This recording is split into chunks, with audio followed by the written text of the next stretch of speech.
Hello friends, मैं नमन आप सभी का स्वागत करता हूं आपके अपने चैनल क्रेजी नॉलेज विद नमन में। दोस्तों, अगर आप पाना चाहते हो ज्ञान तो कृपया लगाइए वीडियो में ध्यान। दोस्तों, आज हम जानेंगे भारत में हुए सबसे बड़े स्कैम्स के बारे में। वैसे दोस्तों, भारत में इतने स्कैम्स हुए हैं कि इस टॉपिक पर कई वीडियो बनाई जा सकती हैं, लेकिन दोस्तों मैं इस वीडियो को 2 पार्ट में कवर करूंगा। तो दोस्तों, टाइम को वेस्ट ना करते हुए वीडियो को स्टार्ट करते हैं।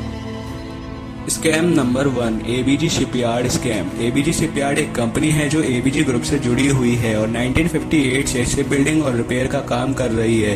कंपनी के गुजरात में 2 शिपयार्ड्स हैं और ऋषि कमलेश अग्रवाल इसके पहले के चेयरमैन और मैनेजिंग डायरेक्टर थे। कंपनी इंडिया के सबसे बड़ी बैंकिंग फ्रॉड में इन्वॉल्व है, जिसे एबीजी शिपयार्ड स्कैम कहा जाता है। 2012 से 2017 तक कंपनी ने 28 बैंक्स के एक ग्रुप से लोन्स लिए, लेकिन उस पैसे का यूज उस काम के लिए नहीं किया जिस काम के लिए उन्होंने इसे लिया था।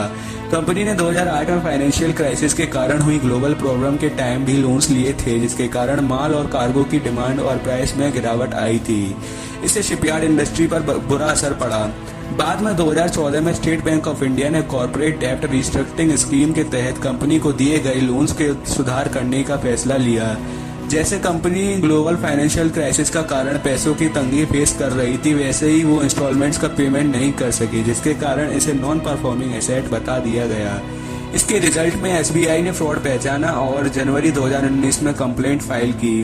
अर्नेस्ट एंड यंग द्वारा की गई एक ऑडिट में 2012 से 2017 के बीच कंपनी द्वारा फ्रॉड के सबूत मिले, जहां लोन्स के थ्रू मिले फंड्स को गलत यूज किया गया और फॉरेन कंपनीज के शेल कंपनीज के थ्रू इन्वेस्ट किया गया, जिसे गलत तरीके से ट्रस्ट तोड़ा गया और इलीगल फायदा प्राप्त किया गया लोन फंड्स और मनी लॉन्ड्रिंग से।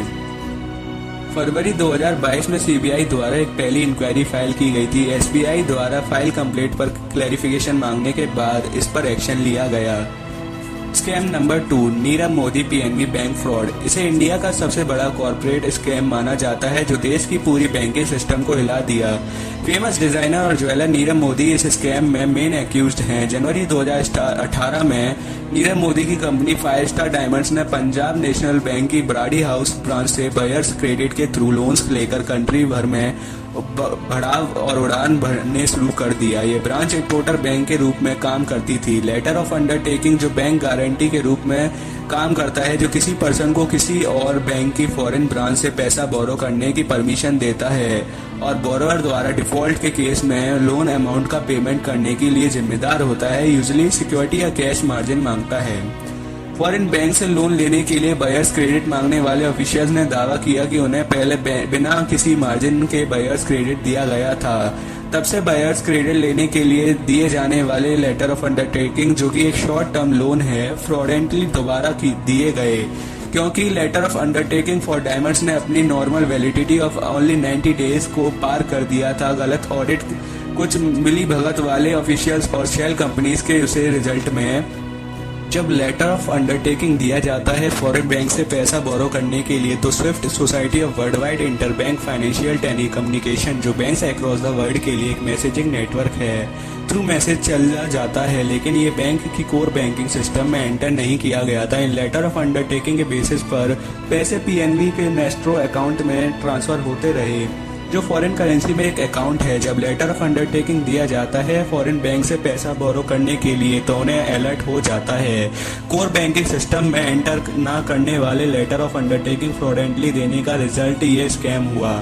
अभी सीबीआई और एनफोर्समेंट डायरेक्टरेट प्रॉपर्टीज अकाउंटिंग और असेट्स अटैचिंग का रिकवरी में बिजी हैं। लंदन भाग गया नीरव मोदी अब जेल में है। उसका एक्स्ट्राडिशन इंडिया और लंदन के बीच एक्स्ट्राडिशन ट्रीटी के थ्रू अप्रूव हो गया है, लेकिन उसने इसके खिलाफ अपील की है। स्कैम नंबर 3, करवी स्टॉक्स ब्रोकिंग लिमिटेड। करवी स्टॉक ब्रोकिंग लिमिटेड फैक्ट्स। अप्रैल 2016 से अक्टूबर 2019 तक इन्वेस्टर से स्टॉक में 2800 करोड़ रुपए की बड़ी चोरी की गई। रिटेल इन्वेस्टर्स के लिए शेयर मार्केट में इन्वेस्ट करने के लिए ब्रोकर के रूप में आने के बाद करवी स्टॉक ब्रोकिंग कंपनी सबसे पॉपुलर रिटेल ब्रोकेज हाउसेस में से एक बनी।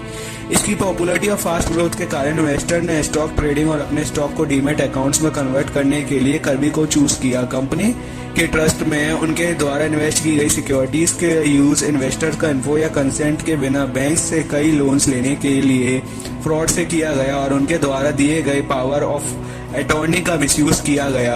आरोप है ये लोन्स उनकी रियल एस्टेट कंपनी करवी रियल्टी को फंड देने के लिए गए थे। लोन्स के लिए उसे गेरी सिक्योरिटीज को डिपॉजिटरी पार्टिसिपेंट्स अकाउंट से निकाल दिया गया था, जिनके साथ स्टॉक ब्रोकिंग कंपनी को कई लीगल राइट नहीं थे। ये अकाउंट्स स्पेशली सिर्फ कस्टमर्स के किसी जरूरी रिक्वायरमेंट के लिए ऑपरेट होते हैं। फर्म ने शेयर्स को करवी स्टॉक ब्रोकिंग BSE के नाम से दूसरे डीमैट अकाउंट में ट्रांसफर कर दिए ताकि वे उन्हें अपनी सिक्योरिटीज के रूप में शो कर सकें और उसके अगेंस्ट लोन्स ले सकें। पकड़े न जाने के लिए नेशनल स्टॉक एक्सचेंज को दी गई रिपोर्ट में गलत तरीके से की गई अमाउंट को कभी नहीं बताया गया।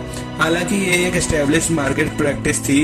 SEBI ने अपने कस्टमर्स की सिक्योरिटीज में डील करने वाली स्टॉक ब्रोकिंग कंपनीज के बारे में एक सर्कुलर निकाला, स्पेशली उन्हें सिक्योरिटीज को मॉर्टेज करने से रोकने के लिए कहा। SEBI द्वारा 30 सितंबर 2019 तक सिक्योरिटीज को सॉर्ट आउट करने की डेडलाइन दी गई थी। जब करवी ऐसा करने में फेल हुई तो इन्वेस्टर ने कंप्लेंट की और इन्वेस्टिगेशन शुरू हुई, जिसके रिजल्ट में कुछ एक्शंस हुए। SEBI ने करवी पर बैन लगा दिया। बॉम्बे स्टॉक एक्सचेंज और नेशनल स्टॉक एक्सचेंज ने कंपनी को अपना मेंबर होने से रिमूव कर दिया और सिक्योरिटीज की ऑक्शन की गई और सेंट्रल कॉर्पोरेट अफेयर्स मिनिस्ट्री को इसकी इन्वेस्टिगेशन करने के लिए कहा गया। फाइनेंशियल फ्रॉड के लिए कंपनी को काफी भारी नुकसान झेलना पड़ा।